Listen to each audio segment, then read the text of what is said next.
পুরো ইউরোপ জুড়ে মদ্যপানের প্রবণতা বাড়ছে আশঙ্কাজনক হারে। এর সঙ্গে পাল্লা দিয়ে বাড়ছে মৃতের সংখ্যা।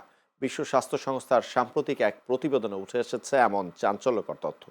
প্রতিবেদনে বলা হয়েছে ইউরোপে প্রতি বছর প্রায় ৮ লাখ মানুষের অকাল মৃত্যুর জন্য প্রত্যক্ষ বা পরোক্ষভাবে অ্যালকোহল দায়ী।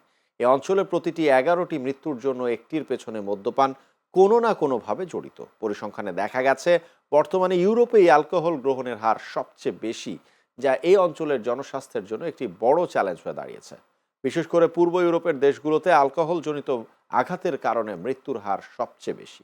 বিশেষজ্ঞরা বলছেন অ্যালকোহল নিয়ন্ত্রণে কঠোর আইনি নীতিমালা ও ব্যাপক জনসচেতনতা তৈরি করা না গেলে ইউরোপে মৃত্যু ঝুঁকি আরও ভয়াবহ রূপ নিতে পারে। মদ্যপানের প্রবণতা রুখতে সামাজিক আন্দোলন ও সরকারি তদারকি বাড়ানোর উপর জোর দিয়েছে বিশ্ব স্বাস্থ্য সংস্থা।